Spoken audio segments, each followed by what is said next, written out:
और दोपहर 2 बजे।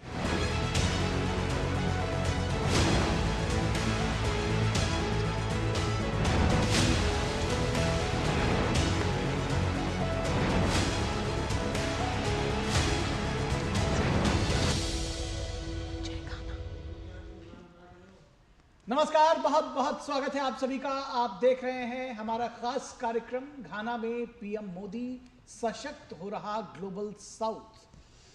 और प्रधानमंत्री नरेंद्र मोदी इन दिनों 5 देशों की महत्वपूर्ण यात्रा पर है और इस कूटनीतिक अभियान की शुरुआत हुई है अफ्रीका के लोकतांत्रिक प्रकाश स्तंभ कहे जाने वाले घाना से। एक ऐसा देश जिससे भारत की दोस्ती आज एक नए और व्यापक साझेदारी के युग में प्रवेश कर चुकी है। अब तक पीएम मोदी की ये घाना यात्रा अभूतपूर्व कही जा रही है, जहां दोनों देशों के बीच भावनात्मक रिश्तों का ज्वार दिखा है, तो भारतीय समुदाय का भावनात्मक स्वागत भी देखने लायक था।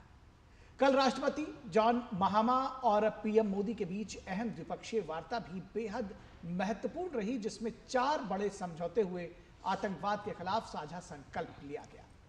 जी हां, और इन समझौतों के साथ ही प्रधानमंत्री मोदी को मिला घाना का सर्वोच्च नागरिक सम्मान। अब आज का दिन भी बेहद महत्वपूर्ण रहने वाला है। पीएम मोदी घाना की संसद को संबोधित करेंगे और पहुंचेंगे उस ऐतिहासिक स्थल पर जहां से घाना ने स्वतंत्रता का उद्घोष किया था। गुलामी के खिलाफ संघर्ष भी घाना और भारत को मजबूती से नजदीक भी लाता है और उपनिवेशवाद के खिलाफ जो पूरी संघर्ष की यात्रा रही है निखिल, वो भी इन दोनों देशों को और मजबूत उनके संबंधों को बनाती है। जी हाँ, बिल्कुल। हम आपको घाना से लाइव तस्वीरें दिखाएंगे, पल पल के अपडेट्स देंगे और इस यात्रा के तमाम पहलुओं पर अपने विशेष मेहमानों के साथ चर्चा भी करेंगे। तो चलिए शुरू करते हैं प्रधानमंत्री मोदी की घाना यात्रा पर यह विशेष कार्यक्रम, जो भारत की विदेश नीति में एक नया अध्याय जोड़ रही है।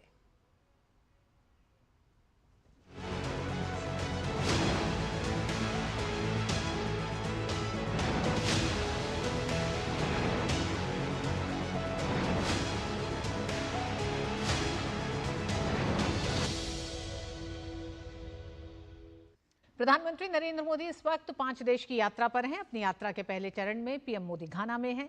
दोनों देशों के बीच 4 समझौतों पर हस्ताक्षर किए गए। दोनों देशों ने आतंकवाद के खिलाफ लड़ाई में भी साथ आने की बात कही है। देखिए उनकी घाना यात्रा पर यह विशेष रिपोर्ट। प्रधानमंत्री नरेंद्र मोदी और घाना के राष्ट्रपति जॉन ड्रामानी महामा के बीच व्यापक वार्ता हुई, जिसके बाद दोनों देशों ने अपने संबंधों को व्यापक साझेदारी के स्तर तक ले जाने पर चर्चा की। आज राष्ट्रपति जी और मैंने हमारी द्विपक्षीय साझेदारी को कॉम्प्रिहेंसिव पार्टनरशिप का रूप देने का निर्णय लिया है। घाना के राष्ट्र निर्माण की इस यात्रा में भारत केवल एक सहयोगी नहीं, बल्कि एक सहयात्री है।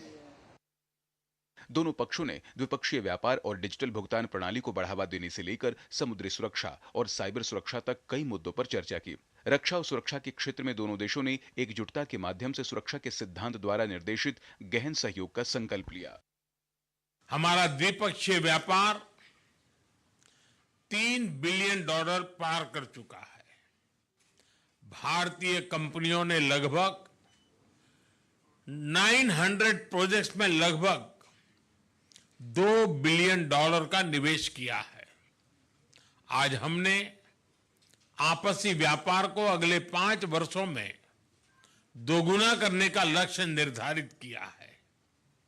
फिनटेक के क्षेत्र में भारत यूपीआई डिजिटल पेमेंट का अनुभव घाना के साथ साझा करने के लिए तैयार है।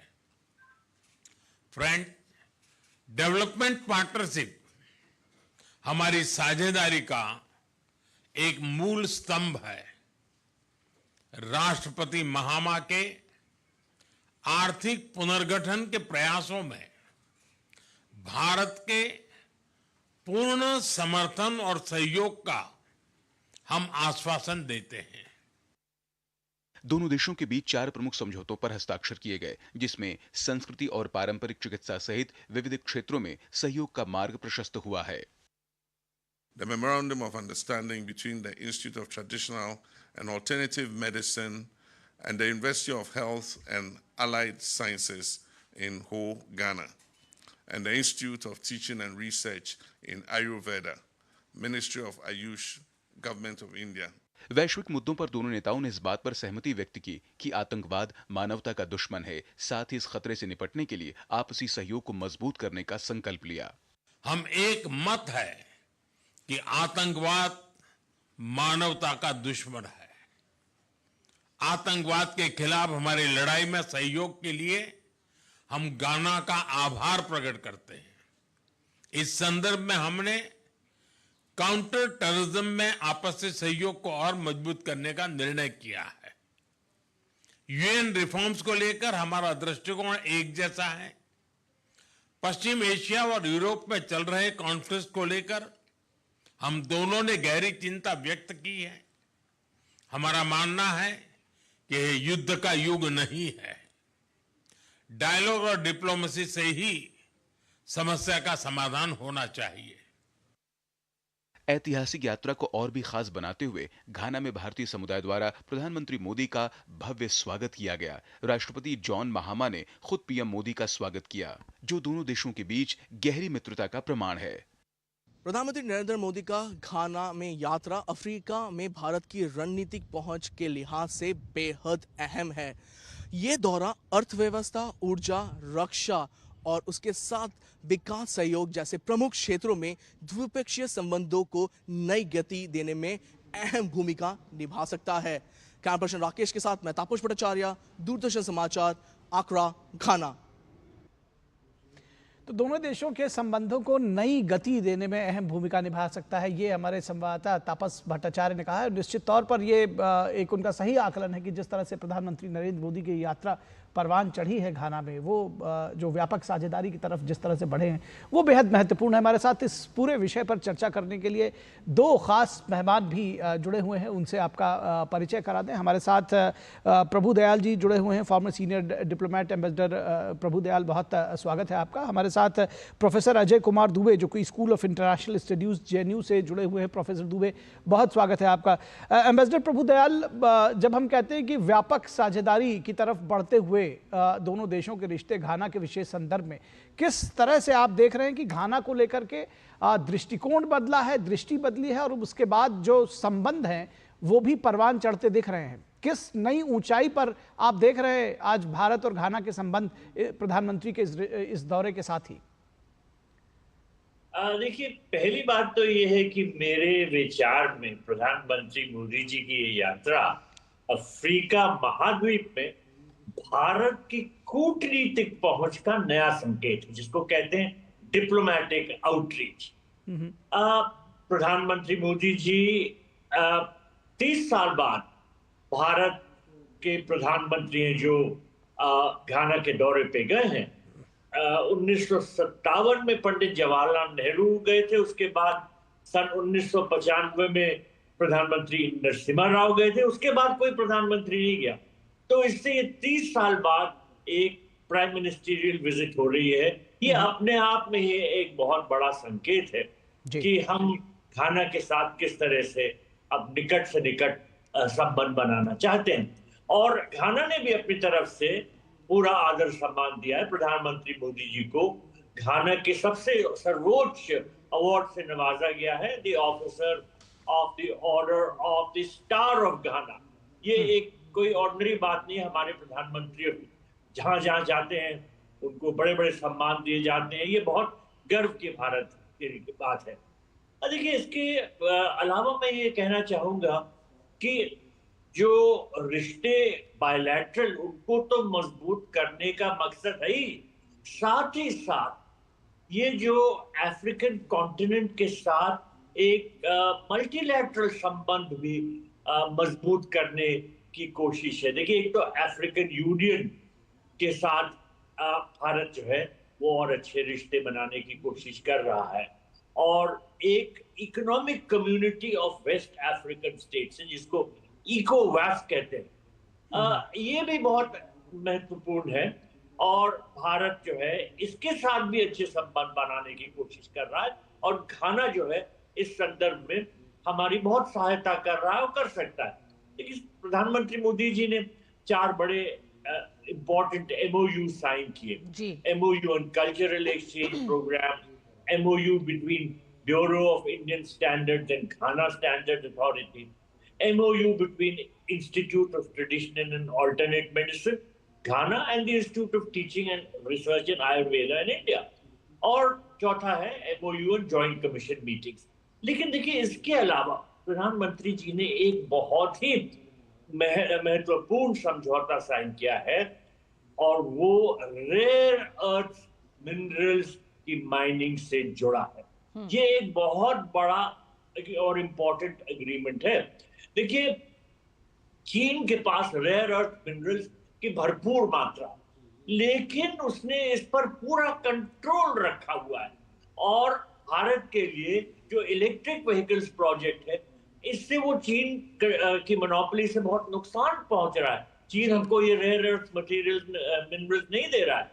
अब भारत ने घाना के साथ रेयर अर्थ मिनरल्स को लेकर जो एक एग्रीमेंट साइन किया है, ये एक तरह से बहुत महत्वपूर्ण है, और जो चीन की मोनोपोली है उसको तोड़ने का ये एक अभियान है। बिल्कुल प्रभुदयाल जी, प्रधानमंत्री नरेंद्र मोदी की घाना यात्रा के कई बड़े संकेत हैं। प्रोफेसर अजय हमारे साथ जुड़े हुए हैं। प्रोफेसर अजय, हमने देखा पहला दिन जिस तरह से द्विपक्षीय संबंधों के लिए रहा, जहां बड़े समझौते हुए हैं, साथ ही साथ प्रधानमंत्री नरेंद्र मोदी को घाना के एक राष्ट्रीय सम्मान से सम्मानित किया गया। दूसरा दिन भी बेहद अहम होने जा रहा है प्रोफेसर अजय, और आपसे चाहेंगे कि इस दिशा में दोनों देशों के संबंधों को, क्योंकि दोनों ही देशों ने उपनिवेशवाद के खिलाफ एक लंबा संघर्ष किया है। हम जानते हैं कि भारतीय समुदाय को संबोधित करने के बाद प्रधानमंत्री ये घाना के संस्थापक उनके मेमोरियल पार्क में जाएंगे, वहां जाके एक तरह से श्रद्धांजलि अर्पित करेंगे, और ये बताता है कि किस तरह से दोनों देशों के संबंध संघर्ष से जुड़े हुए हैं और आज तक बढ़ रहे हैं लगातार आगे। क्वामे निक्रामा के मेमोरियल पार्क में भी अभी जाएंगे प्रधानमंत्री, अब से थोड़ी देर में। जी प्रोफेसर अजय, आपको मेरी आवाज मिल रही है? सॉरी, अभी मैं आपका वो मिस कर गया। प्रोफेसर अजय, हम बस ये चाहते हैं कि दूसरे दिन घाना का दौरा बेहद अहम है अफ्रीकी महाद्वीप के लिहाज से, तमाम देशों के साथ संपर्क के लिहाज से, और घाना और भारत के संबंध द्विपक्षीय संबंधों पर आधारित पहला दिन रहा। दूसरा दिन अब दोनों देशों के जो एक लंबे संघर्ष से जुड़े संबंध रहे हैं उसकी तरफ इशारा करते हैं। जितने प्रधानमंत्री के एक कार्यक्रम है, एक तरफ भारतीय समुदाय को संबोधित करेंगे, क्वामा निक्रामा को श्रद्धांजलि अर्पित करने के लिए मेमोरियल पार्क जाएंगे, साथ ही फिर घाना की संसद को भी संबोधित करेंगे। हाँ बिल्कुल, अभी जो 2 दिन के जो दूसरे दिन का कार्यक्रम है, उसमें आपने जैसा बताया कि जो हमारी हिस्टोरिकल रिलेशनशिप है उस पर ज़्यादा फोकस है। दोनों देश ऐसे थे जिन्होंने ब्रिटिश कॉलोनियलिज्म से अपने आप को लिबरेट किया था, और नक्रुमा जो फर्स्ट प्रेसिडेंट थे घाना के, वो पंडित नेहरू को ब्रिटेन से ही जानते थे, और वो बहुत एक्टिव थे वहाँ पे, और वो सबसे एक्टिव फ्रीडम फाइटर थे।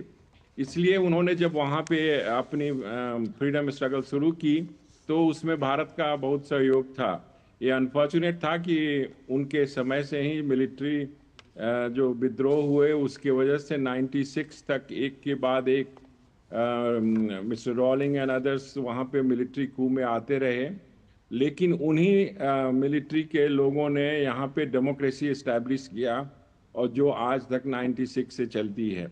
सबसे इम्पोर्टेंट बात अभी के विजिट में ये है पहले के विजिट से, कि दोनों बार जब प्रधानमंत्री गए थे उस समय से अभी का जो वहाँ पे स्थिति है वो बिल्कुल अलग है।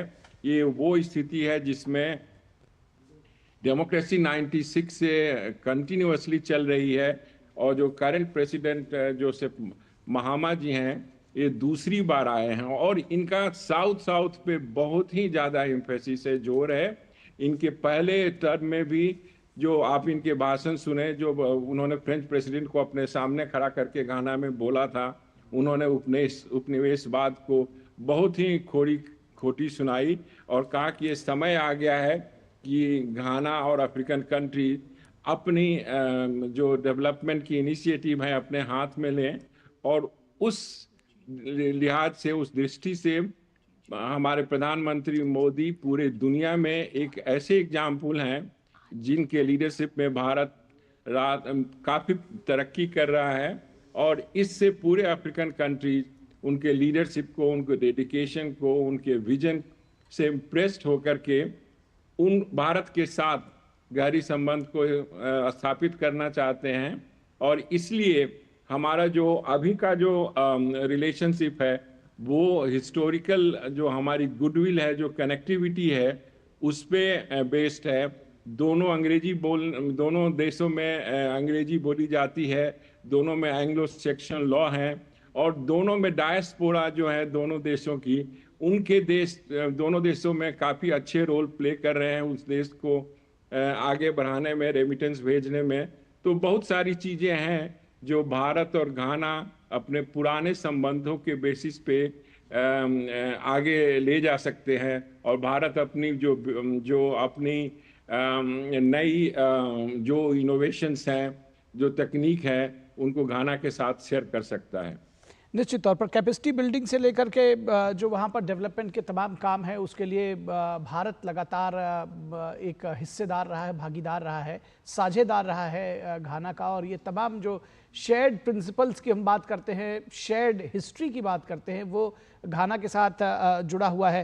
एम्बेसडर प्रभु दयाल, जब हम बात प्रधानमंत्री के इस दौरे की करते हैं, आपको लगता है कि 30 वर्षों के बाद किसी प्रधानमंत्री का दौरा शायद घाना के साथ में जो एक कहीं ना कहीं थोड़ी सी अगर बाधा या रुकावट कुछ रही होगी, उसको एक विस्तार देना, उसकी एक नई शुरुआत करना, क्योंकि घाना की संसद को संबोधित करना जिस तरह से आज का जो कार्यक्रम है, ये कोई छोटी बात नहीं है। जी, ये कोई छोटी बात नहीं है। घाना के सांसद को एड्रेस करना, संसद को, और अब भारत का जो संदेश है दोस्ती का, वो उनको पहुंचाना, ये दोनों देशों के लिए बहुत अहमियत रखता है। देखिए, एक बहुत इंपॉर्टेंट एस्पेक्ट होता है बायलैटरल रिलेशंस में ट्रेड, और भारत और घाना का जो ट्रेड है, वो बायलैटरल ट्रेड, वो 3 बिलियन क्रॉस कर गया। लेकिन इंपॉर्टेंट बात यह है कि दोनों देश इस बात पर जोर दे रहे हैं कि इस फिगर को डबल करना, और कैसे हम रास्ते ढूंढें कि हमारा ट्रेड बढ़ सकता है आगे। तो जैसे कई क्षेत्र हैं जिनमें बातचीत हुई है कोऑपरेशन के संदर्भ में, जैसे defence cooperation, food security, pharmaceuticals, ये सब ऐसे क्षेत्र में हैं जिनमें हम कोऑपरेट करने के लिए आगे बढ़ रहे हैं, और इससे जो बायलैटरल ट्रेड फिगर्स है वो बढ़ेंगे। देखिए, एग्रीकल्चर एक बहुत बड़ा मुद्दा है घाना के लिए, और वहाँ के जो राष्ट्रपति हैं, उन्होंने जो अपने देश के लिए एजेंडा लॉन्च किया है, उसमें उन्होंने ये कहा है कि फीड घाना प्रोग्राम, घाना के लोगों को पर्याप्त मात्रा में खाना दिया जाए, ये उनके लिए बहुत अहमियत रखता है। और इस वजह से एग्रीकल्चरल क्षेत्र में जो भारत अब कोऑपरेशन करने जा रहा है, और कोऑपरेशन को और आगे बढ़ाने की कोशिश कर रहा है। जी, एम्बेसडर प्रभु दयाल, हमको बीच में थोड़ी देर के लिए रोकना चाहेंगे। हम कुछ महत्वपूर्ण विजुअल्स अपने दर्शकों के लिए चलाना चाहेंगे। ये प्रधानमंत्री नरेंद्र मोदी ने क्वामे नक्रुमा के मेमोरियल पर जो विजिट किया है, उसकी तस्वीरें आप देख रहे हैं। बेहद महत्वपूर्ण और शक्तिशाली, जिसको कहते हैं पावरफुल विजुअल्स ये है।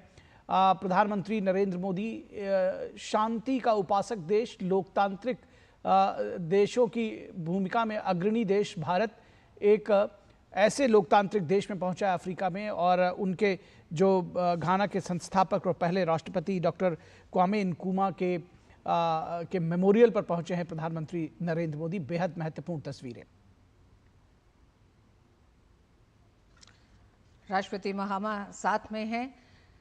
क्वामे नक्रुमा घाना के स्वतंत्रता संग्राम के नायक हैं, और इस मेमोरियल पर पहुंचकर प्रधानमंत्री नरेंद्र मोदी ने क्वामे नक्रुमा को श्रद्धांजलि दी। नक्रुमा को घाना का महात्मा गांधी कहा जाता है, और एक लंबा संघर्ष घाना का रहा है जो भारत और घाना के संबंधों को और प्रगाढ़ करता है। दोनों ही देश ब्रिटिश उपनिवेशवाद के एक तरह से शिकार रहे हैं और उससे आज़ादी की उस यात्रा में क्वामे नक्रुमा ने महात्मा गांधी के उस रास्ते को अपनाया अपने पूरे स्वतंत्रता संग्राम में। हमारे साथ प्रोफेसर अजय भी जुड़े हुए हैं।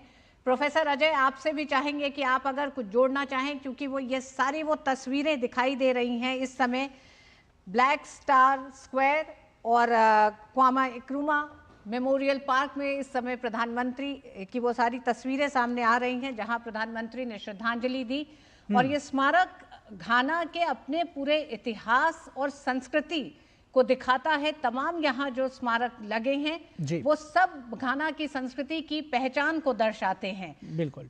और ये जो ऐतिहासिक भूमि है, यहीं से घाना ने अपने स्वतंत्रता की घोषणा की थी, तो एक और महत्वपूर्ण हो जाता है। प्रोफेसर अजय, कैसे इस पे आप भावनाओं को जोड़ना चाहेंगे? बेहद महत्वपूर्ण तस्वीरें अपने दर्शकों को के साथ साझा कर रहे हैं। क्वामे नक्रुमा जी सिर्फ घाना के ही नायक नहीं, पूरे अफ्रीका के नायक थे। उन्होंने कभी भी शुरू में ये नहीं कहा कि घाना को इंडिपेंडेंस दो। वो सब दिन ये कहते थे कि पूरे अफ्रीका को आज़ाद करो और यूनाइटेड स्टेट्स ऑफ अफ्रीका होना चाहिए। पूरा अफ्रीका जो है वो ये जो उपनिवेशवादी ताकतें हैं, इन्होंने इनको 55 कंट्रीज में डिवाइड कर रखा था और ये नहीं चाहते थे कि हम ये टुकड़े टुकड़े में आज़ादी ले। तो पूरी लड़ाई इन्होंने लड़ी कि एक साथ यूनाइटेड स्टेट्स ऑफ अफ्रीका बने। वो उन्होंने उनके ही इनिशिएटिव पे, उनके ही पहल पे OAU बना, ऑर्गेनाइजेशन ऑफ अफ्रीकन यूनिटी बना, जो कि इस अटेम्प्ट में एक अटेम्प्ट था कि एक यूनाइटेड अफ्रीका बने। और उसी OAU को 1992 में फाइनली अफ्रीकन यूनियन के रूप में एक्सेप्ट किया गया, जो कि क्वामे नक्रुमा का विजन था और जिसके लिए उन्होंने काफ़ी प्रयास किया था। ये दूसरी बात थी कि वो थोड़े एग्रेसिव थे। वो गांधी जी को मानते बहुत थे, नेहरू को मानते भी बहुत थे, लेकिन वो चाहते थे कि ये जो उपनिवेशवादी ताकतें हैं ये सिर्फ पिटीशन से और प्रेयर से नहीं जाएंगी। इनके लिए संघर्ष को बहुत ही कड़ा करना होगा, इनका मुंह तोड़ जवाब देना होगा। और इन्होंने बहुत सारे कठोर कदम लिए।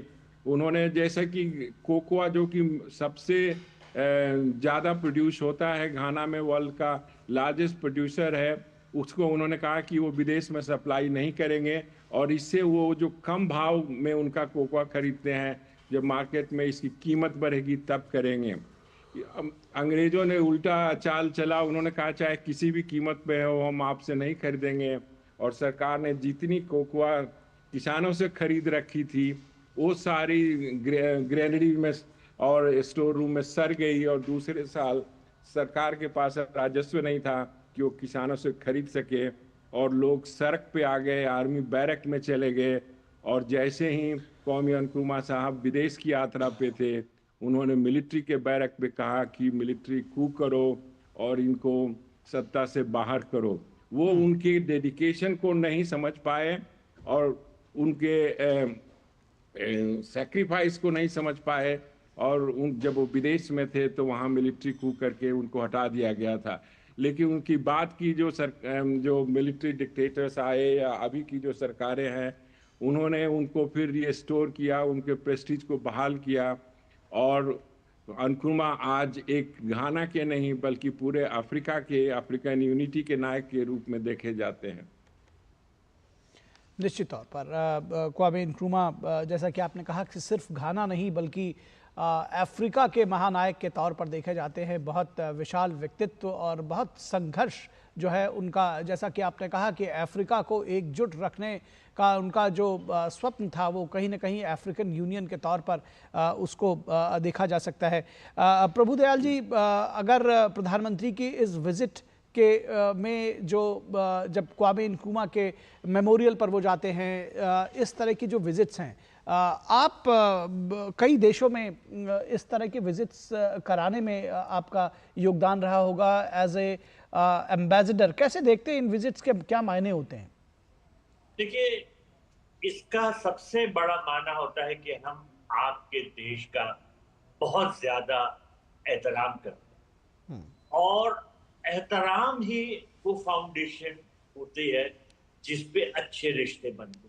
तो जैसे प्रधानमंत्री जी इस मेमोरियल पे गए, उससे उन्होंने ये बात बयान की कि घाना के प्रति हम भारतवासी कितना ज्यादा आदर और सम्मान रखते हैं। आपके जो बड़े फाउंडर उनका हम दिल से उनका हम आदर और सम्मान करते हैं और यही बात दर्शाई गई। तो ये एक सिंबॉलिक चीज भी होती है और एक तरह से वो दोनों देशों के बीच में जो अच्छे रिश्ते पैदा करने की और कायम करने की कोशिश होती है, उस संदर्भ में ये बड़ा महत्वपूर्ण है। जी, निश्चित तौर पर अच्छे रिश्ते कायम करने के संदर्भ में बेहद महत्वपूर्ण। और आपने जैसा कि कहा कि दूसरे देश पे जब हम पहुंचे हैं, हमारे प्रधानमंत्री या जो इस तरह के विजिट्स होती हैं, उसमें उनके महानायकों के, उनके नायकों को एक स्थान देना, उनको सम्मान देना पूरे देश को सम्मान देने जैसा है। जी, प्रोफेसर अजय हमारे साथ जुड़े हुए हैं। प्रोफेसर अजय, क्वामा इक्रुमा के बारे में और भी हम चाहेंगे कि दर्शकों को इस लिहाज से भी पता चले, क्योंकि ब्रिटिश के शासन से आज़ाद होने के बाद गोल्ड कोस्ट से नाम को बदल के घाना करना और घाना के संसद की स्थापना के साथ साथ उन तमाम प्रतीकों को एक बार फिर जीवंत करना, जिन्हें ब्रिटिश साम्राज्य ने एक तरह से पूरी तरह ध्वस्त करने की एक कोशिश की। क्योंकि हमने देखा कि किस तरह से भारत में भी भारत के इतिहास, भारत के समाज और भारत का जो एक तरह से राजनीतिक इतिहास जो रहा है लंबे समय से, उसको किस तरह से छेड़ा गया, उन पहचानों को मिटाने की एक कोशिश की गई। तो क्या आप किसी तरह की समानता दोनों देशों के बीच में देखते हैं? घाना में क्वामा इक्रुमा ने किस तरह से उन तमाम चीज़ों को एक बार फिर जीवंत किया, चाहे वो घाना की संसद हो या फिर इस मेमोरियल पार्क में भी किस तरह से चीज़ों को जीवित किया गया है?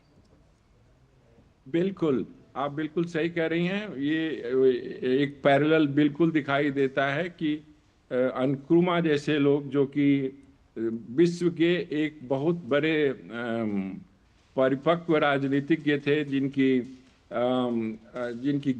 गिनती बड़े बड़े स्टेट्समैन के रूप में होती है, उनको भी एक कुछ समय पॉलिटिक्स की वजह से और मिलिट्री के वजह से शासन से हटा दिया गया। और वो समय था जबकि अफ्रीका के देश अपने आप को बहुत तरह से इंस्टीट्यूशनली स्ट्रॉन्ग नहीं कर पाए थे। और बाद में जब वहाँ पे डेमोक्रेसी आई, जब वहाँ पे ये डेमोक्रेसी इस्टेब्लिश हुई, तो लोगों ने इस बात को माना कि इक्रुमा ने जो किया था उनमें उनका कोई पर्सनल गेन नहीं था। वो एक विचारधारा को करते थे जो कि नेशनलिज्म से जुड़ा हुआ था, जमीन से जुड़ा हुआ था, और वो लोगों के लिए करते थे। और जो उनके साथ हुआ, उनको पावर से हटाने में उनको दूसरे देश में गिनी में जाके कुछ दिन तक फिर वहाँ का प्रेसिडेंट को ज्वाइन करना पड़ा। वहाँ से अपनी लड़ाई जारी रखी उन्होंने।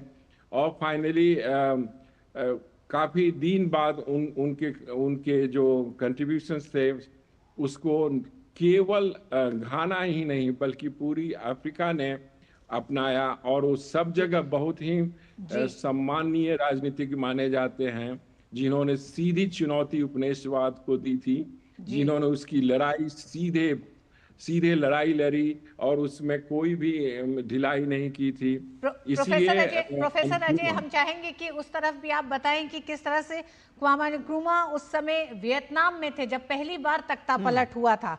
और क्वामा इक्रुमा ने अपनी पुस्तक डार्क डेज इज घाना में कई ऐसे बड़े खुलासे किए हैं जो कई देशों की तरफ इशारा करते हैं, किस तरह से इन देशों की भी संप्रभुता को लेकर जो बड़े देश हैं, जो ताकतवर देश हैं, उनकी नजरें संसाधनों पर होती हैं और किस तरह से उस नेचुरल रिसोर्सेस पर कब्जा करने के लिए आप कैसे किसी देश को अस्थिर करते हैं उसके स्वतंत्र हो जाने के बाद भी, जिसमें उन्होंने बहुत साफ CIA का जिक्र भी करा है अपने वियतनाम के दौरे के दौरान तख्ता पलट को लेकर। उनकी ये एक जो आइडियोलॉजिकल पोजीशन थी, वो पूरे जो वेस्टर्न लॉबी थी उसको चैलेंज करती थी, और वो सोवियत यूनियन से काफ़ी नज़दीक थे। उन्होंने कॉलोनियलिज्म पे भी एक बुक लिखी, और उन्होंने कहा कि ये जो हमें जो स्वतंत्रता मिल रही है, उसको उन्होंने कहा कि ये नियो कॉलोनियलिज्म है, ये कोई स्वतंत्रता नहीं है, क्योंकि हमारे सारे जो संसाधन हैं उनको इस तरह से तोड़ मोड़ कर दिया गया है कि सिर्फ उनका इस्तेमाल पश्चिम देशों के लिए होता है। पूरी एग्रीकल्चरल लैंड जो फूड ग्रेन प्रोड्यूस कर सकती थी, उस पे कोकोआ, कॉफ़ी, शीशा में प्रोड्यूस किए जाते हैं, और लोगों को खाने को नहीं मिलता है। और उस कोकोआ का दाम भी उन्होंने कहा कि प्राइमरी कमोडिटीज होने की वजह से कोई प्रोसेसिंग नहीं होती और बहुत कम दाम मिलता है, और ये एक नियो कॉलोनियलिज्म है। और नक्रुमा की ये बुक और ये पोजीशन सबसे पहले आई थी अफ्रीका में, और इसमें विदेश के जितने भी एजेंसियां हैं जिनका नाम आप ले लिया, वो ये चाहते थे कि इस तरह का नेशनलिस्ट, इस तरह का आदमी जो कि सीधे टक्कर देने की कोशिश कर रहा है, इसको किसी न किसी तरह से सत्ता से हटाया जाए। और जैसा कि मैंने पहले कहा कि जब वो विदेश दौरे पे थे तो उन्हें सत्ता आर्मी के थ्रू हटा दिया गया, और ये कोई पहली बार घाना के साथ नहीं हुआ। अफ्रीकी देशों में लगातार एक कंट्री ही नहीं 2500 कंट्री में कू के बाद कू कराया गया, और जब तक वो आदमी, वो लीडरशिप वेस्ट के डोमिनेंस को, उसके कॉल को नहीं एक्सेप्ट करता था, तब तक उसको पावर में नहीं रहने दिया जाता था। नक्रुमा पहले राजनीतिज्ञ थे, और वो सबसे सक्रिय भी थे, लेकिन वैसा राजनीतिज्ञ फिर अफ्रीका में नहीं आया जो अपने देश की आज़ादी को छोड़ के पूरे अफ्रीका की आज़ादी को पहले मांगता था, और ये कहता था कि घाना को आज़ाद नहीं होना है, गोल्ड कोस्ट को आज़ाद नहीं होना है, यूनाइटेड स्टेट्स ऑफ अफ्रीका को आज़ाद होना है। तो ये बहुत ही दूर की दृष्टि थी, और बहुत ही दृढ़ निश्चय के आदमी थे, और उनको उन साम्राज्यवादी ताकतों का, उनके कंस्पिरेसी का, उनकी जो स्टाइल रही है अप टू 1990s, जो ग्लोबलाइजेशन के समय तक, कि हर महीने हर कुछ महीने पे अफ्रीका में कहीं ना कहीं कू होते रहते थे, और वो उसके पहले भुक्तभोगी थे।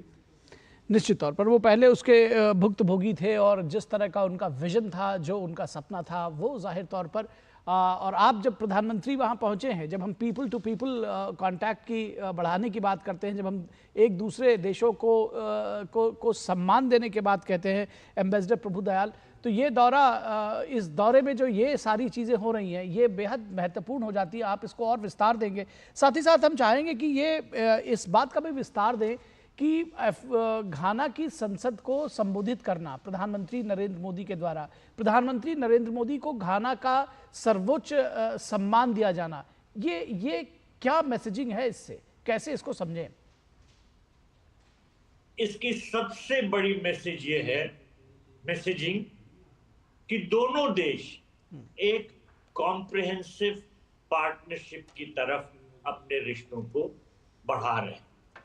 फैसला तो ले ही लिया गया है, और कई तरह से ये कॉम्प्रिहेंसिव पार्टनरशिप को डेवलप किया जा रहा है। देखिए, मैंने पहले जिक्र किया था कि दोनों पक्षों ने अगले 5 वर्षों में दो तरफा व्यापार को दुगना करने का लक्ष्य रखा। अब जब व्यापार बढ़ता है तो इससे एक दूसरे की जरूरतें पूरी होती हैं और इकोनॉमिक वेलबींग होती।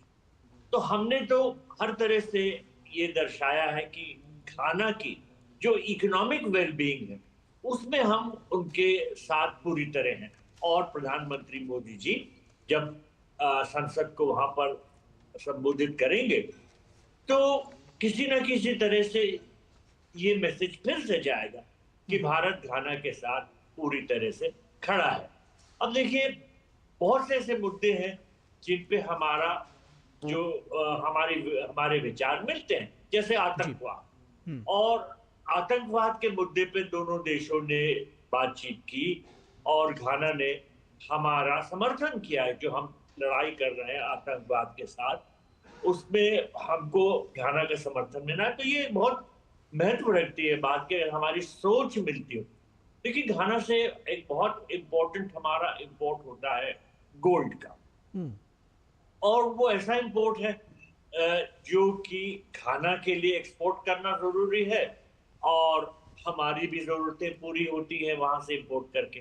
तो इस तरह से जो म्यूचुअली बेनिफिशियल रिलेशनशिप है, यही रिलेशनशिप को आगे बढ़ाती है। और जो प्रधानमंत्री जी को वहां पर इतना सबसे बड़ा सम्मान दिया गया है, highest order of the country, highest award of the country, वो भी इस बात को दर्शाता है कि घाना ये बात अच्छी तरह समझता है कि भारत उसके साथ हाथ बटा रहा है। और जैसा हमारे प्रधानमंत्री ने कहा कि हम सिर्फ आपके ये एक पार्टनर ही नहीं है, हम आपके सहयात्री, हम आपके साथ चल रहे हैं। तो ये एक बहुत बड़ा मैसेज है कि किस तरह से हम लोग साथ साथ काम करेंगे। जी, प्रोफेसर अजय हमारे साथ जुड़े हुए हैं। प्रोफेसर साहब, आप भारत और घाना के संबंधों को प्रधानमंत्री नरेंद्र मोदी की इस यात्रा के बाद आने वाले समय में किस तरह से सिर्फ नए आयामों के साथ, नए क्षेत्रों के साथ जुड़ते ही नहीं देख रहे, बल्कि एक बदलती जियोपॉलिटिक्स में, एक बदलते वर्ल्ड ऑर्डर में भारत जब अफ्रीकी कॉन्टिनेंट, अफ्रीकी देशों के साथ अपने संबंधों को बेहतर कर रहा है, तो ऐसे में आप वो क्या पूरी भारत की एक शिफ्ट होती फॉरेन पॉलिसी को भी देखते हैं? ये आपने बिल्कुल सही कहा कि ये जो स्ट्रेटजिक रिलेशनशिप है वो सिर्फ घाना और इंडिया तक कन्फाइन नहीं है। हमारे रिलेशन घाना के साथ पहले से भी बहुत अच्छे थे, और जो फर्स्ट इंडिया अफ्रीका समिट हुआ था उसमें घाना के प्रेसिडेंट आए थे, और हर तरह की जो हमारी इनिशिएटिव रही है अफ्रीका में, अफ्रीकन यूनियन के थ्रू, रीजनल ऑर्गेनाइजेशंस के थ्रू, इकोवास के थ्रू, उसमें घाना हमारा बहुत ही क्लोज पार्टनर रहा है। लेकिन प्रधानमंत्री मोदी के इस घाना विजिट के बाद जो स्ट्रैटेजिक पार्टनरशिप है उसके बहुत ही अलग आयाम हैं और हमें उसे समझना जरूरी है। दो चीजें मैं अभी फ्लैग करना चाहूँगा। पहला ये कि अफ्रीकन यूनियन जिसके साथ हमारा अच्छा सा संबंध है, 2008 से हम इंडिया अफ्रीका फोरम समिट करते आ रहे हैं, हर 3 साल पे करते आ रहे हैं। उसमें घाना शुरू में बहुत ही एक्टिव मेंबर था, जो इसको स्मूथली समिट को कराने में हमारा बहुत सहयोग करता था। अभी जो समिट है वो 3 साल का पीरियड खत्म हो गया है, अभी हम डिलेड चल रहा है, और उसको करने में हम चाहेंगे कि घाना उसमें फिर एक्टिव रोल ले, और जो बांजुल फार्मूला जो अफ्रीकन यूनियन ने अपनाया है उसमें घाना जैसे कंट्री जो है वो एक्टिव पार्टिसिपेट करे। क्योंकि एक चैलेंज हमारे साथ अफ्रीकन यूनियन के साथ ये है, जिसके साथ हम collective negotiation, collective bargain, multilateral diplomacy करना चाहते हैं। पूरे अफ्रीका की कलेक्टिव बार्गेनिंग पावर को अफ्रीकन यूनियन के साथ स्ट्रॉन्ग करना चाहते थे। वो उसकी 65% से ज़्यादा फंडिंग जो है वो विदेशी है, और उसमें अफ्रीकन कंट्रीज को अग्रेसिवली उसका कंट्रोल अपने हाथ में लेना होगा। और जो उनके बहुत बार अफ्रीकन यूनियन कुछ ऐसे डिसीजन ले लेती है और इस तरह के रास्ते पे निकल पड़ती है जो कि अफ्रीका के लोगों से ना डिसाइड होता है, ना उनके हक में होता है, और बहुत सारे चैलेंजेज आती है। और अफ्रीकन यूनियन के साथ हमारी जो समिट है उसको भी हमें आगे बढ़ाने के लिए घाना का सहयोग जरूरी है। एक तो ये बात है, और घाना उसका बहुत ही एक्टिव मेंबर है। दूसरी एक बहुत ही महत्वपूर्ण बात ये है कि इकोवास, economic community for west African states जो है, जो कि रीजनल ऑर्गेनाइजेशन वेस्ट अफ्रीका की है, उसमें घाना एक बहुत ही महत्वपूर्ण मेंबर है, और ये इंग्लिश स्पीकिंग कंट्रीज है, और इसकी बहुत ही अच्छी गुडविल है करंट प्रेसिडेंट के अंदर। वहाँ पे बहुत ही अलग इनस्टेबिलिटी चल रही है, और बहुत ही उथल पथल की प्रॉब्लम चल रही है, जैसा कि हम जानते हैं कि हमारा इंडिया अफ्रीका ट्रेड जो हमारा जो करीब 100 बिलियन के लगभग है, उसमें सिर्फ 10 कंट्रीज 90% ट्रेड को कंट्रोल करते हैं। घाना भी उसी में आता है। लेकिन जो फ्रैंकोफोन कंट्री वेस्ट अफ्रीका में है, उनके साथ हमारी ट्रेड बहुत ही कमजोर है। और वो वहाँ पे 3 कंट्रीज में पॉलिटिकल कू हो चुके हैं। उन्होंने साहेल अलायंस बना चुका है और वो वेस्ट से बिल्कुल कट ऑफ होकर के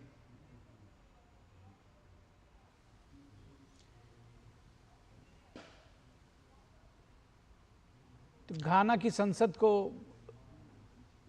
के संबोधन के लिए प्रधानमंत्री नरेंद्र मोदी इस समय घाना की संसद में मौजूद हैं। जी, और ये तस्वीरें हम आपको घाना से दिखा रहे हैं, बेहद महत्वपूर्ण, और सुनना देखना दिलचस्प होगा कि प्रधानमंत्री इसमें क्या संबोधन देते हैं।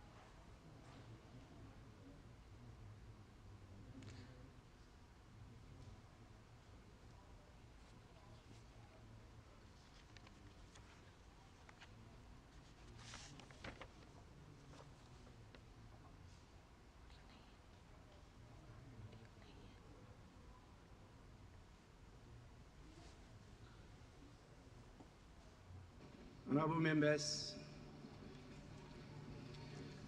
permit me to recognize the presence in this chamber of Her Excellency Professor Jane Nana Opoku-Agyeman,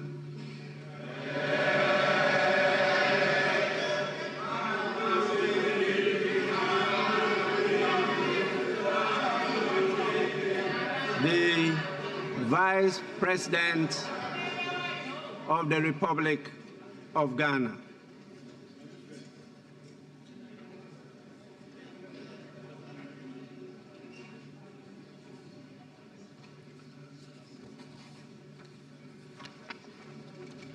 I also want to recognize, before I invite our special guests, the following people. We have the Honorable Veteran Member of Parliament, Cletus Avoka, now a member of the Council of State, representing the Chairman of the Council of State.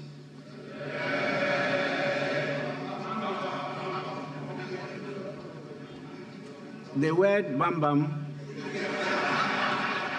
he learned it from India.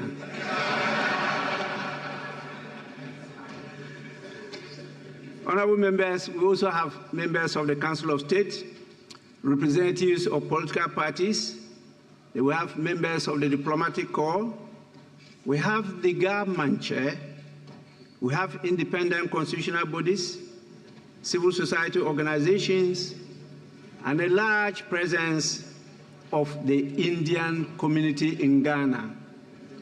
You know, our brothers and sisters from India, you know, the community is very vibrant and very, very, very hospitable, and we live together in peace and friendship. Now, permit me to acknowledge with high commendation the presence of His Excellency Shri Narendra Modi, the Prime Minister of the Republic of India, in this August House. You know, even before independence, we took a lot of inspiration from India, right up from the formation of student groups in London up to the time of their independence on the 15th of August, 1947. His Excellency, the Prime Minister, is here. to address the House pursuant to Order 67-1K of the Standing Orders of Parliament of Ghana. On behalf of leadership and honorable members, it is my privilege and singular honor to welcome His Excellency, the Prime Minister of the Republic of India, to this August House. Honorable members, with your indulgence, I have the greatest pleasure to invite His Excellency to address the House. Your Excellency, you may deliver your address now.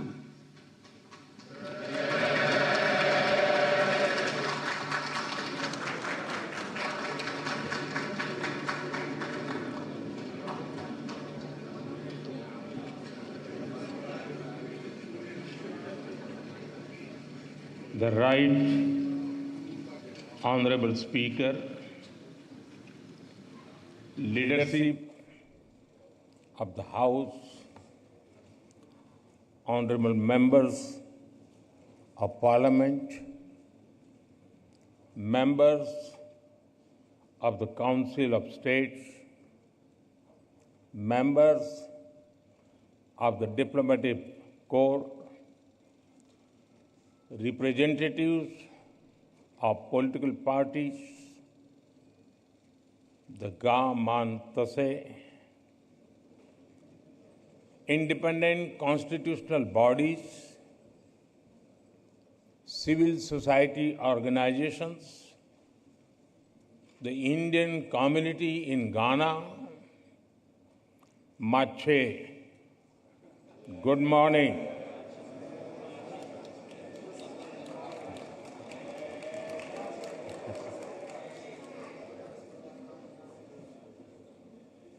I'm deeply honored to address this esteemed House today. It is a privilege to be in Ghana, a land that radiates the spirit of democracy, dignity, and resilience. As the representative of the world's largest democracy, I bring with me the goodwill and greetings of 1.4 billion Indians.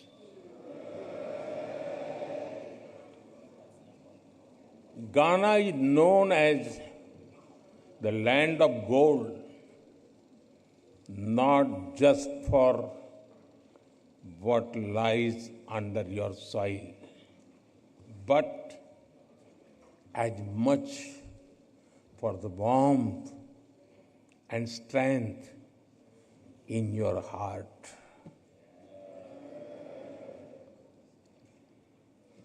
When we look at Ghana, we see a nation that shines with courage, that rises above history, that meets every challenge with dignity and grace.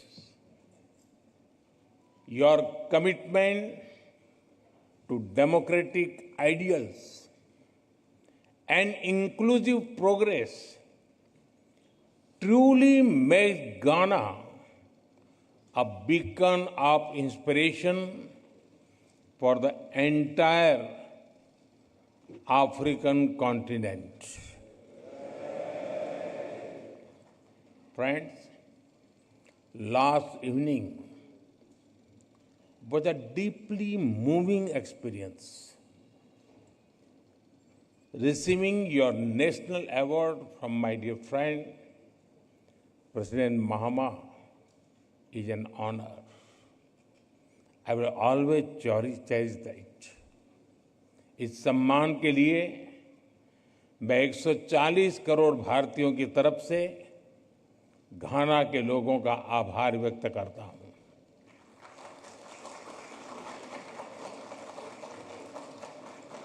On behalf of the 1.4 billion people of India, I thank the people of Ghana for this honor. I dedicate it to the enduring friendship and shared values that bind India and Ghana.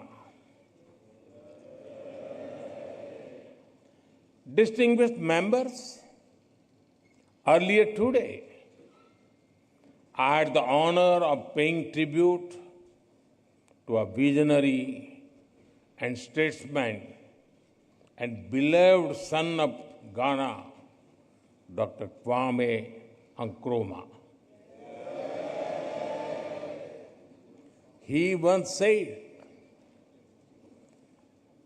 "The forces that unite us are intrinsic and greater than the superimposed influences that keep us apart." His words continue to guide our shared journey. His vision was a democratic republic built on strong institutions. True democracy promotes discussion and debate. It unites people. It supports dignity and promotes human rights. Democratic values may take time to grow, but it is our responsibility to preserve and nurture them. Friends, India is the mother of democracy.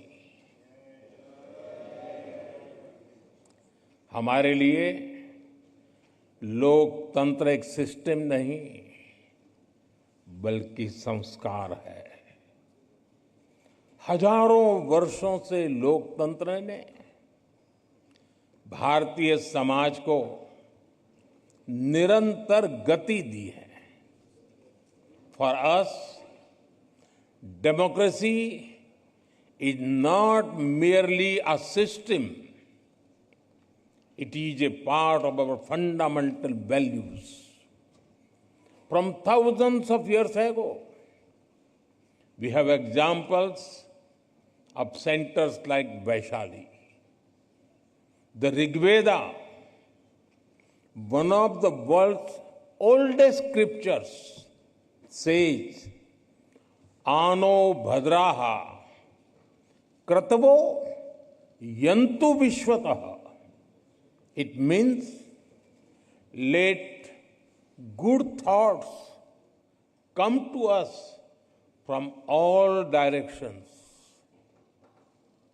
This openness to ideas is the core of democracy. India has over 2,500 political parties.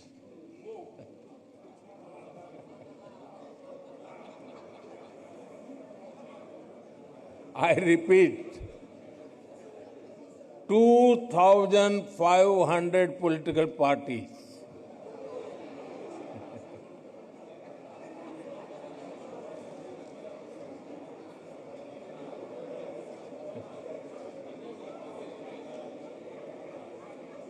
Twenty different parties governing different states. 22 official languages, thousands of dialects. This is also the reason that people who came to India have always been welcomed with open hearts. The same spirit helps Indians integrate easily wherever they go. Even in Ghana, they have blended into society just like sugar in tea.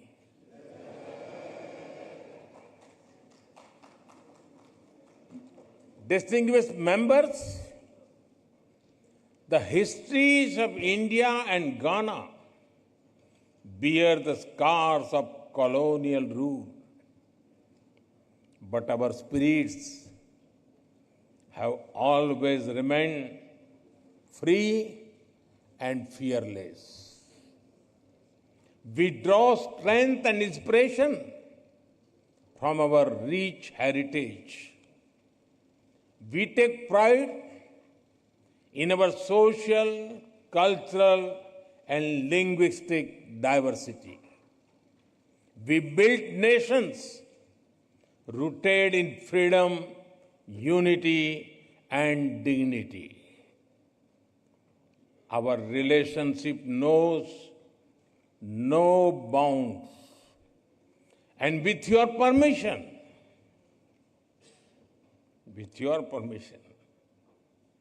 may I say, our friendship is sweeter than your famous sugar-loaf pineapple.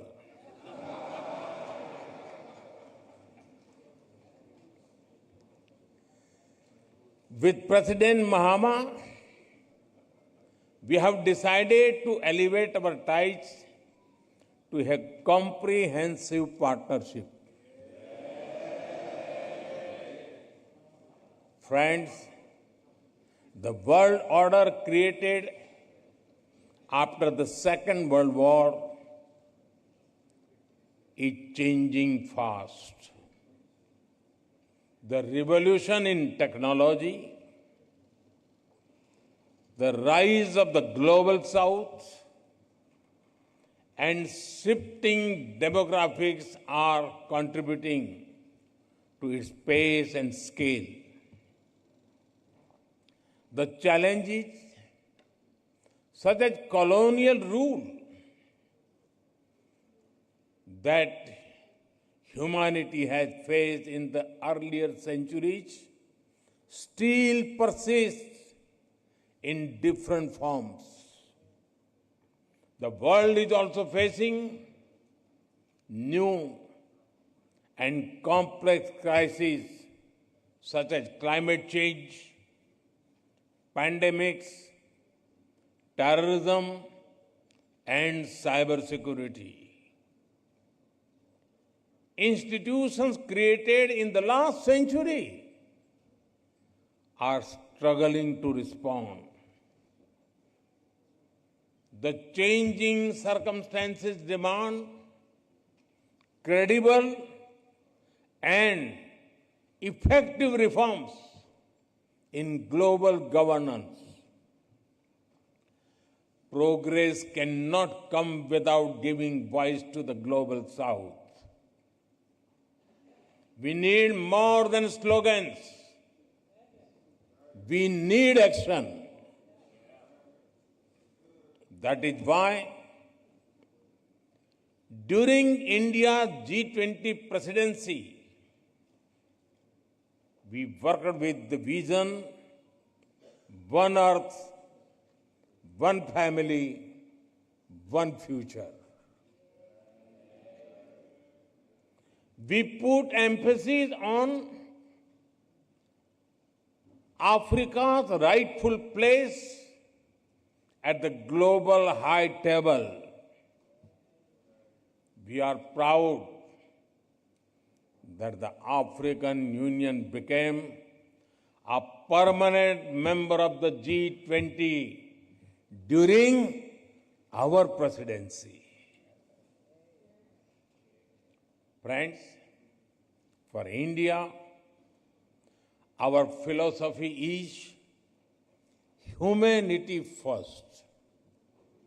We believe in Sarve Bhavantu Sukhinaha, Sarve Santu Niramaya, Sarve Bhadrani Paschantu, Ma Kaschid Dukh Bhag Bhavet. It means, may all be happy, May all be free from illness. May all feel what is auspicious. May no one suffer in any way. This philosophy embodies India's approach to the world.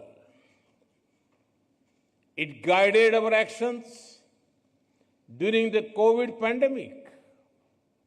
We shared vaccines and medicines with over 150 countries, including our friends in Ghana. We launched Mission Life, Lifestyle for Environment, to address climate change and promote sustainable living. This inclusive spirit powers our global initiative like One World, One Sun, One Grid, and One World, One Health for healthier planet. International Solar Alliance to encourage solar energy and sustainability. International Big Cat Alliance to protect wildlife. And the Global Biofuel Alliance to advance clean biofuels and cut carbon emissions.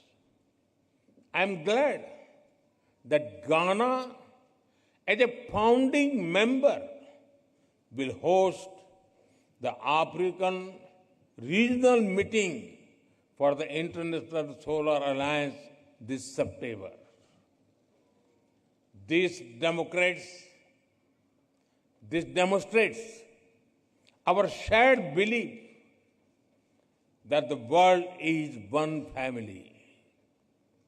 Distinguished members, over the past decade, India has seen a major transformation. The people of India have reposed their faith in peace, security, and development. Last year, they re-elected the same government for the third consecutive time. Something that happened after more than 6 decades. Today, India is the fastest growing emerging economy. On the foundations of stable polity and good governance, India will soon be the third largest economy. We already contribute nearly 16% to global growth. Our demography is paying its dividend. India now has the world's third largest startup ecosystem. India is an innovation and technology hub where global companies want to converge. We are recognized as the pharmacy of the world. Indian women today lead in science, space, aviation, and sports. India landed on the moon, and today an Indian is in orbit giving wings to our human space flight mission. और कितना सुखद संयोग है कि भारत के कई गौरव भरे क्षण में अफ्रीका जुड़ा हुआ है। जब भारत ने चंद्रयान के चांद के साउथ पोल पर लैंड किया तो उस दिन भी मैं अफ्रीका में था। और आज जब एक भारतीय एस्ट्रोनॉट मानवता के उज्जवल भविष्य के लिए स्पेस स्टेशन में एक्सपेरिमेंट्स कर रहा है, मैं एक बार फिर अफ्रीका में हूं।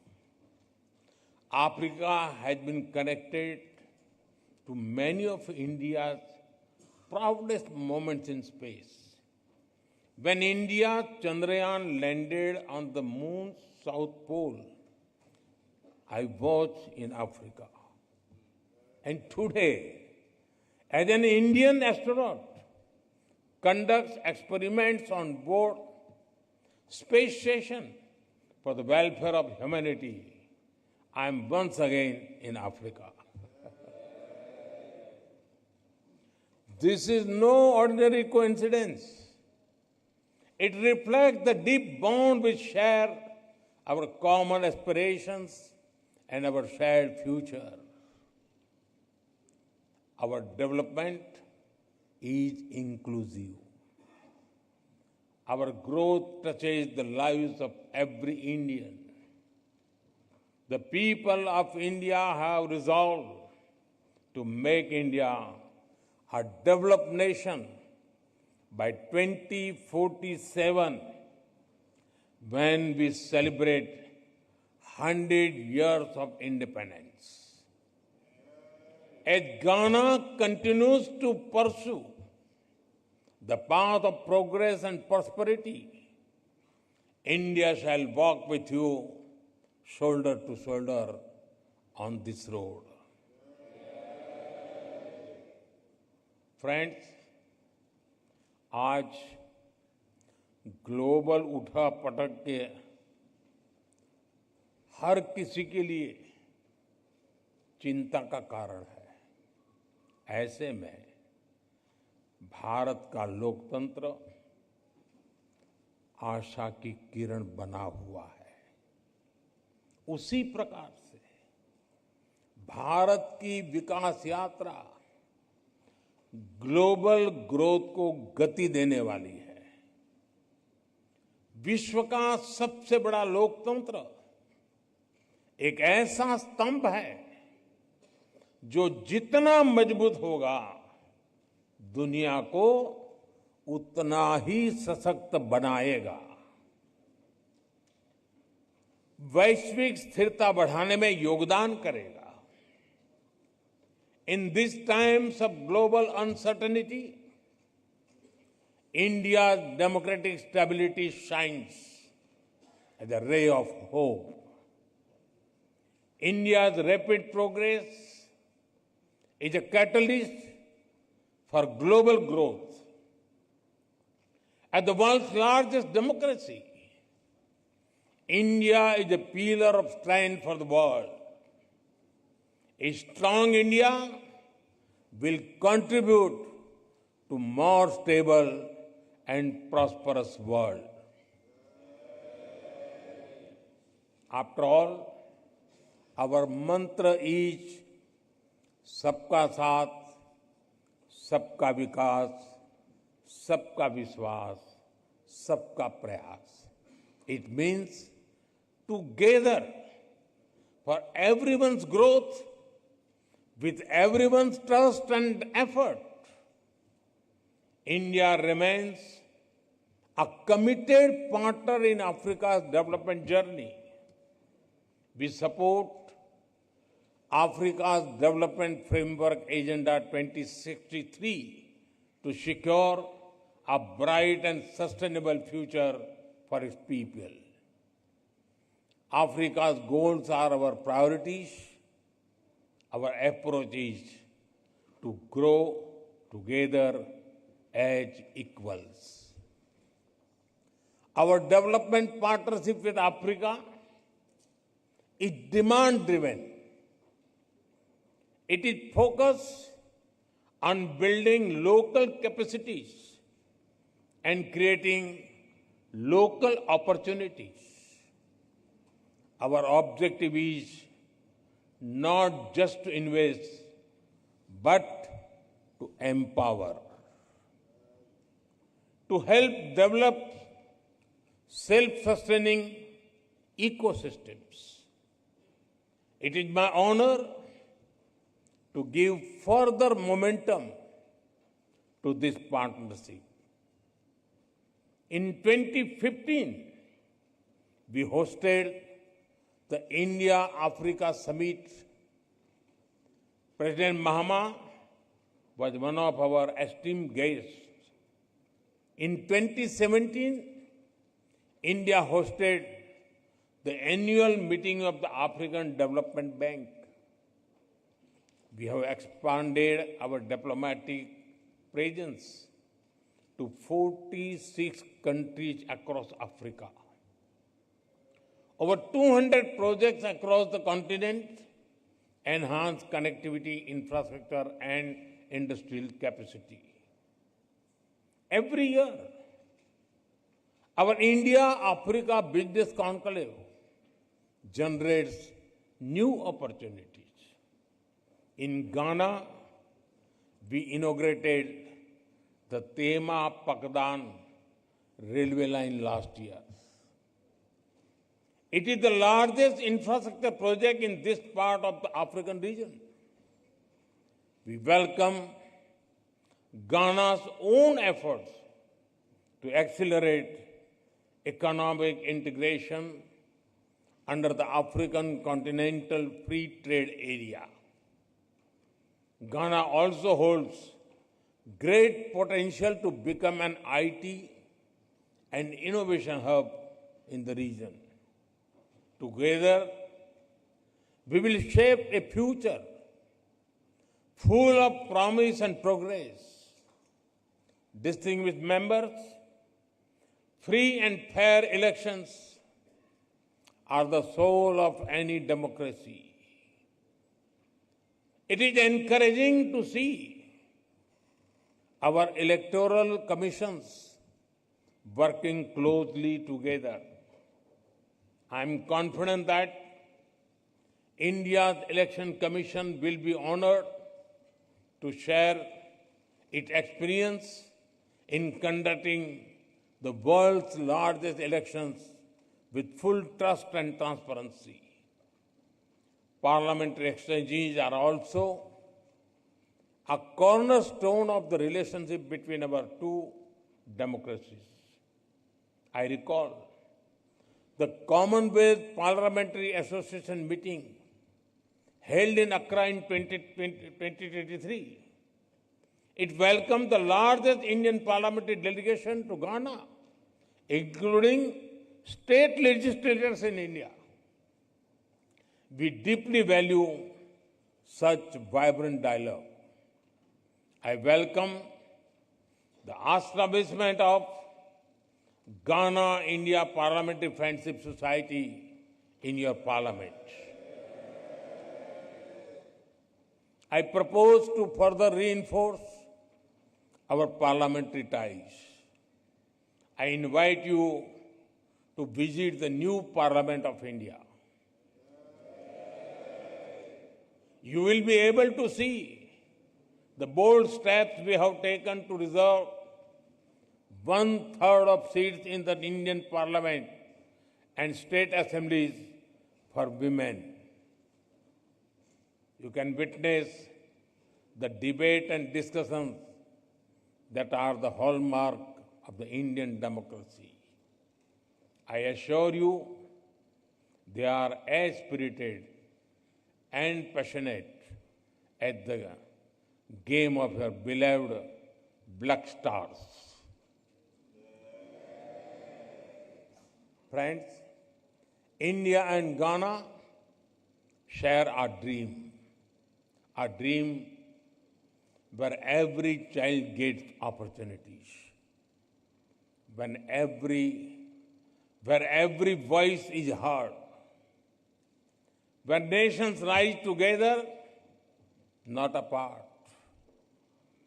Dr. Nkrumah had said, and I quote, "I am not African because I was born in Africa, but because Africa was born in me." unquote. In the same way, India carries Africa in its heart.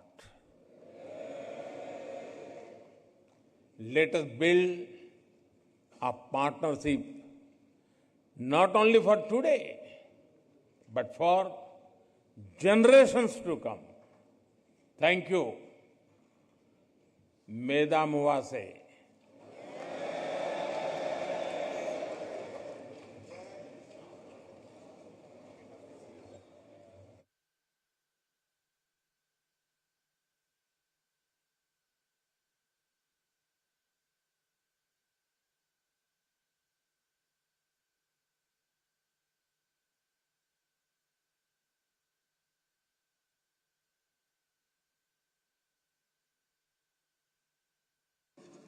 Honorable members,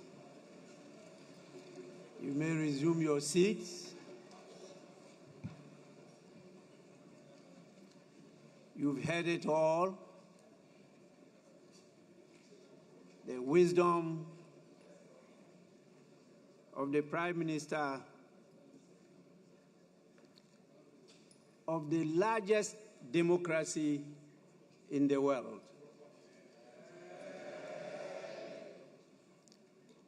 A population of more than the population in Africa.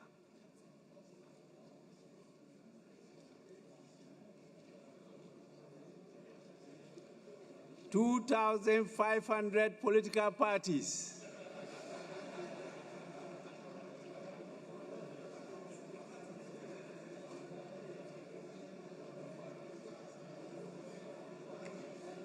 $22 official languages. No wonder they established the Public Accounts Committee that we know today as far back as 1921.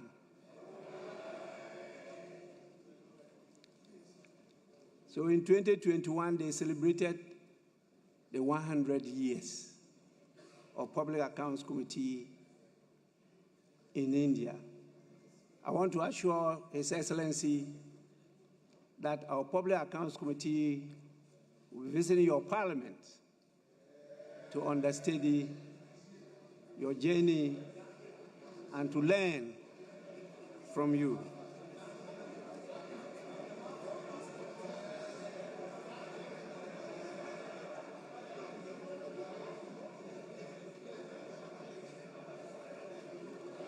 Honorable members, we definitely would have cherished the words of warmth and wisdom from our leaders, but we are seriously constrained.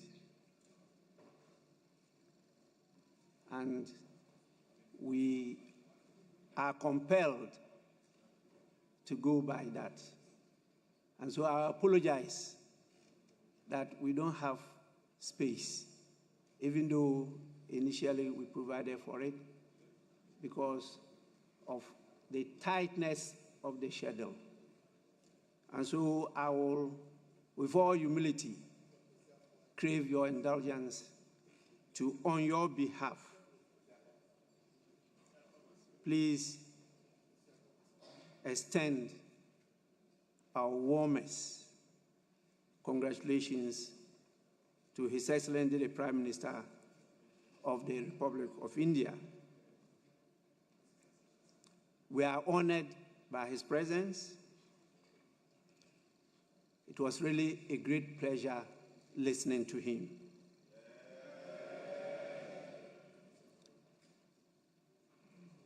So, Your Excellency, on behalf of the Parliament of Ghana, the 275 members, that's not a large number compared to yours, I convey the gratitude of the House to you, and through you, to the good brotherly people of India. We are extremely grateful, and with your kind permission, I will now proceed to suspend the sitting.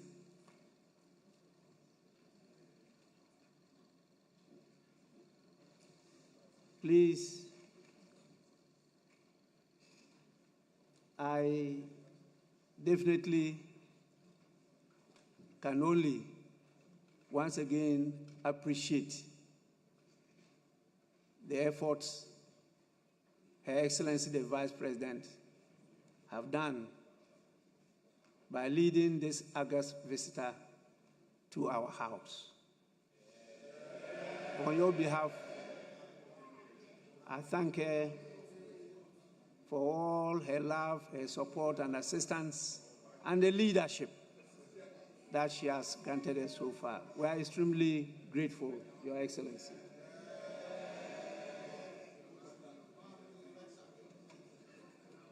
I believe I now have your blessing to proceed to suspend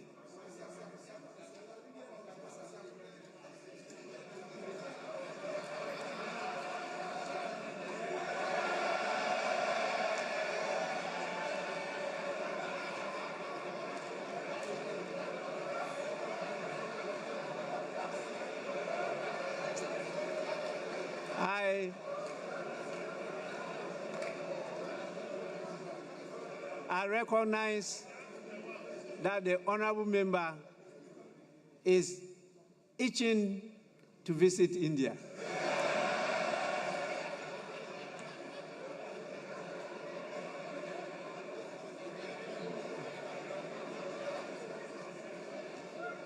I want to assure you that I will not hold my pen from approving your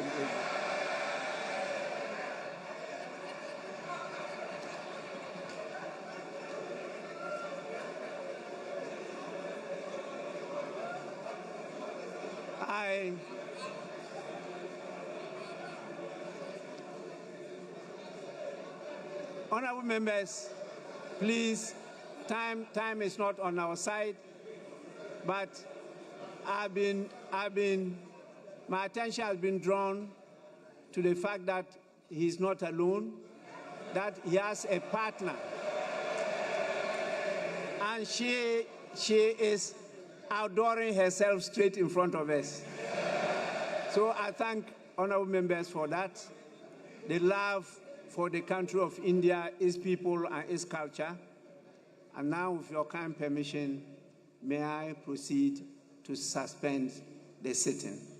Thank you so much for your evidence.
उस आमंत्रण को स्वीकारते हुए और एक बड़ा अच्छा gesture वहाँ अध्यक्ष ने दिखाया और कहा कि हम अपने कलम को रोकेंगे नहीं किसी को परमिशन देने से। उन्होंने कहा कि जिस तरह का उत्साह है और उस उत्साह इन तस्वीरों में दिखाई देता है, प्रधानमंत्री नरेंद्र मोदी से मिलते हुए 275 सांसद घाना की संसद में मौजूद, व्यक्तिगत तौर पर प्रधानमंत्री सबसे हाथ मिलाते हुए मिलते हुए। जी, और सबसे विशेष बात है कि इनमें से तमाम सांसद ऐसे थे जो आज भारतीय परिधान जिन्होंने पहने हुए थे, और जाहिर तौर पर ये प्रधानमंत्री का सम्मान है, भारतीयों का सम्मान है, भारत का सम्मान है।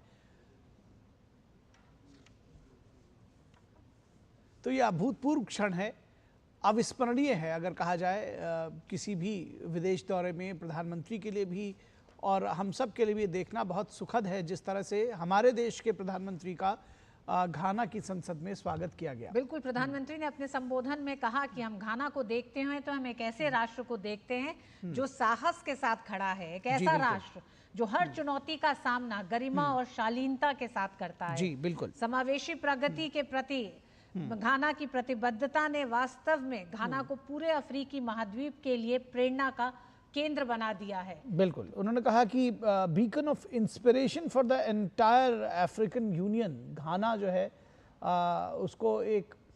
जी हाँ, तो आप वो दृश्य भी देख रहे थे जिसमें भारतीय परिधान में घाना के 2 सांसद दिखाई दिए। जी, तो बेहद महत्वपूर्ण रहा ये प्रधानमंत्री का संसद को संबोधन। बहुत सारी बातें उन्होंने घाना की इन बिल्डिंग ऑफ न्यू घाना जिसको कहते हैं, उससे लेकर के और भारत और घाना किस तरह से जो एक साझा विरासत, साझा संस्कृति और साझा मूल्य दोनों देशों के हैं, उसके विषय में भी प्रधानमंत्री ने बहुत साफ तौर पर कहा। और किस तरह से घाना संघर्षों के साथ, जैसे आपने कहा ना कि बहुत डिग्निटी और ग्रेस के साथ कैसे आगे बढ़ रहा है, वो इसका उल्लेख भी प्रधानमंत्री ने किया। और उसके साथ ही साथ प्रधानमंत्री ने भारत किस तरह से एक लोकतांत्रिक देश के तौर पर आगे बढ़ रहा है इसका भी उल्लेख किया। तो प्रधानमंत्री के संबोधन में क्या कुछ बड़ी बातें रही वो हम आपको बताते हैं।